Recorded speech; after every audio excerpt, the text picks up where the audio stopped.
So imperfect revolutions. No, and I agree with Bill. Whenever the U.S. goes in and tries to impose our vision of democracy in that region, we fail. We took Mossadegh out in Iran, and we ended up with the Shah, and then we ended up with. But that's not our fault. It's not our fault what came out. We didn't go into Egypt.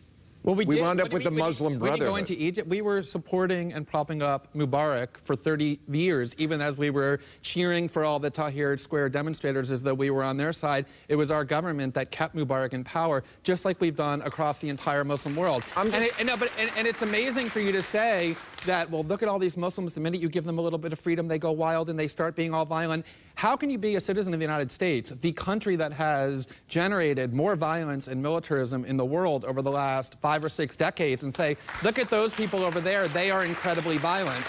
We play a significant role in what has been happening in the Middle East because we've been interfering and dominating that region in order to have access to the oil. I wasn't talking about violence. I was talking about theocracy.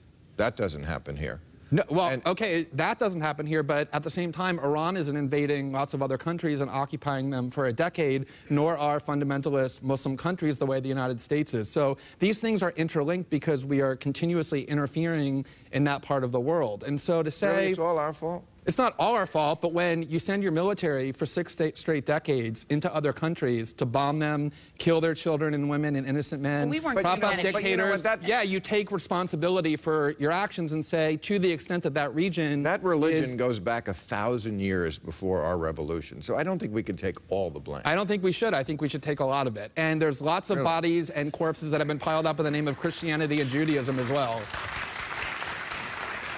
Not recently.